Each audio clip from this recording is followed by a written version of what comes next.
اعوذ باللہ من الشیطان الرجیم بسم اللہ الرحمن الرحیم رب اشرح لی صدری ویسر لی امری واحلل عقدۃ من لسانی یفقہوا قولی۔ محترم طلباء، امید کرتا ہوں آپ سب خیریت سے ہوں گے۔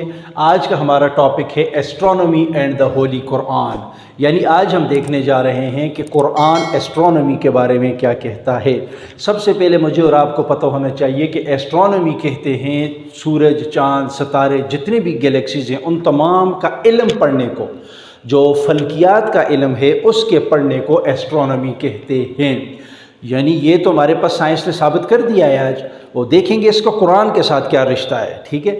اور اس کو آسان لفظوں میں سمجھنے کے لیے یہ سمجھیں کہ سولر سسٹم، یعنی سولر سسٹم ہمارا سورج، چاند، ستارے، جتنے بھی گلیکسیز ہیں ہمارے پاس، یہ سولر سسٹم ہمارا جو ہے سورج اور اس کے آس پاس جتنے بھی سیارے روٹیٹ ہو رہے ہیں ان کا علم پڑھنا اس کو ایسٹرونومی کہتے ہیں۔ تو ہوا کیا کہ ہمارے پاس جو سب سے پہلے نظریہ تھا جو حضرت عیسیٰ علیہ السلام سے تقریباً 1000 سال قبل کا تھا، وہ اس وقت ہمارے پاس یورپین جو سائنٹسٹ تھے ان کا نظریہ یہ تھا کہ earth is the centre of the solar system. وہ لوگ اس زمانے میں یہ سمجھتے تھے کہ یہ سورج جو ہے، یہ زمین جو ہے وہ پورے سولر سسٹم کا سینٹر ہے، مطلب سورج، چاند، ستارے، جتنی بھی چیزیں ہیں وہ اس ہماری زمین کے گرد روٹیٹ ہو رہی ہیں۔ یہ نظریہ کب کا تھا؟ حضرت عیسیٰ علیہ السلام سے تقریباً 1000 سال قبل، ٹھیک۔ ادرز، یہاں پہ ادر سے مراد اشارہ ہے سورج کی طرف، زمین کی طرف، باقی جو جتنے بھی سیارے ہیں ان کی طرف اشارہ ہے کہ اراؤنڈ دا ارتھ، یعنی زمین کو انہوں نے مرکز بنایا ہوا تھا اس زمانے میں، ٹھیک۔ خیالات ہوں گے ان کے، اس سائنس نے جو اتنی ترقی نہیں کی تھی تو اس وجہ سے ان کا یہ خیال تھا کہ ہماری زمین سب سے جو مین چیز ہے وہ زمین ہے، باقی چیزیں اس کے گرد روٹیٹ ہو رہی ہیں۔ یہ کب؟ یورپین سائنٹسٹ جو پرانے تھے عیسیٰ علیہ السلام سے قبل۔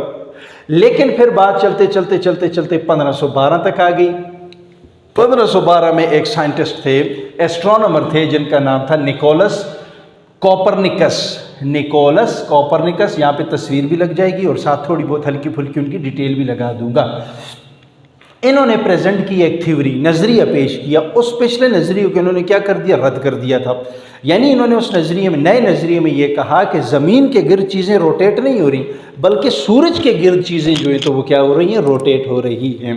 یعنی سورج کو تمام سولر سسٹم کا مرکز بتایا اور کہا کہ زمین ہو گیا، چاند ہو گیا، یا باقی جتنے بھی سیارے ہیں وہ اس کے گرد کیا ہو رہے ہیں؟ روٹیٹ ہو رہے ہیں۔ یہ ویڈیو بھی لگ جائے گی، تصویریں بھی آپ کے سامنے آ جائے گی۔ یہ 1512 میں، پھر وقت گزرتا گیا، تقریباً ایک صدی گزری، ایک دوسرے ایسٹرونومر آئے، سائنٹسٹ آئے، جوہنس کیپلر ان کا نام تھا، وہ بھی اسی فیلڈ کے تھے۔ انہوں نے کتاب اس زمانے میں لکھی ایسٹرونومیا نووا۔ ایسٹرونومیا نووا، اس کا جو انگلش میں مطلب بنتا ہے وہ ہے جی نیو ایسٹرونومی، یعنی نئی اور جدید قسم کی ایسٹرونومی۔ یہ انہوں نے کتاب لکھی۔ اس کتاب میں انہوں نے دعویٰ کیا کہ آل آر روٹیٹنگ اراؤنڈ دا سن، کہ جتنی بھی چیزیں ہیں، زمین ہو گئی، سیارے ہو گئے، ساتھ چاند ہو گیا، وہ تمام سورج کے گرد کیا ہو رہی ہیں؟ روٹیٹ ہو رہی ہیں، ٹھیک ہے۔ اور آج سائنس بھی اس بات کو مان رہی ہے، باقاعدہ تصویریں بھی لگ جائیں گی، ویڈیوز بھی میں اس میں چلا دوں گا کہ سورج ہے اور اس کے گرد ساری چیزیں جو ہے تو وہ روٹیٹ ہو رہی ہیں، ٹھیک ہے۔ یہاں تک تو ہم دیکھتے ہیں کہ ہمارے پاس سائنس ہمیں یہ نظریہ دیتی ہے کہ جتنے بھی آبجیکٹس ہمارے پاس ہیں وہ اپنے اپنے مدار میں وہ کیا کر رہے ہیں؟ گھوم رہے ہیں، لیکن گھوم کس کے گرد رہے ہیں؟ سورج کے گرد۔ اور سورج کے بارے میں کہا کہ یہ اسٹیشنری ہے۔ پہلے کہہ رہے تھے سورج بالکل ساکن ہے، یعنی ایسے ٹکے ہوئے، لیکن آج ہمیں سائنس کہتی ہے کہ یہ بھی کیا کر رہا ہے؟ اسپن کر رہا ہے، ٹھیک ہے۔ سورج ایسے تو روٹیٹ نہیں ہو رہا لیکن وہ اپنی جگہ پہ اسپن کر رہا ہے، یہ آج ہمارے پاس سائنس کہہ رہی ہے۔ اسی کے بارے میں قرآن مجید اگر ہم جب دیکھتے ہیں جو اللہ تعالیٰ کی آخری کتاب ہے جس پر ایمان لانا تمام مسلمانوں کا، تمام انسانیت پر جو ہے تو وہ فرض ہے، تو اس میں اللہ سبحانہ و تعالیٰ فرماتے ہیں بسم اللہ الرحمن الرحیم هو الذی خلق اللیل والنہار والشمس والقمر کل فی فلک یسبحون۔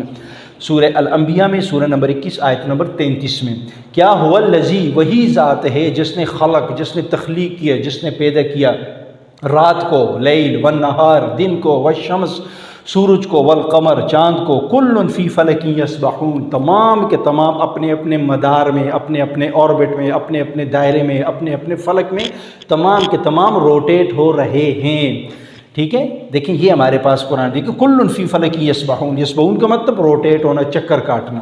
ایک چیز تو یہ، یعنی سائنس ہمارے پاس ابھی ثابت کر رہی ہے ایسے 400 ساڑھے 400 سال پیچھے، لیکن قرآن 1450 سال پیچھے، 1.5 صدی پیچھے ہمیں اس کی حقانیت قرآن مجید میں دے رہا ہے۔ دوسری طرح ہمارے پاس آیت ہے وَكُلٌّ فِي فَلَكٍ يَسْبَحُونَ، سورہ یاسین سورہ نمبر 36 آیت نمبر 40۔ یہ انشاءاللہ یہاں ساتھ ساتھ لگاتا بھی جاؤں گا۔ جس طرح اللہ تعالیٰ فرماتے ہیں کہ وَالْقَمَرَ قَدَّرْنَاهُ مَنَازِلَ حَتَّىٰ عَادَ كَالْعُرْجُونِ الْقَدِيمِ لَا الشَّمْسُ يَنبَغِي لَهَا أَن تُدْرِكَ الْقَمَرَ وَلَا اللَّيْلُ سَابِقُ النَّهَارِ وَكُلٌّ فِي فَلَكٍ يَسْبَحُونَ۔ تمام کے تمام اپنے ایک مدار میں، آربٹ میں، اپنے ایک فلک میں کیا کر رہے ہیں؟ تیر رہے ہیں۔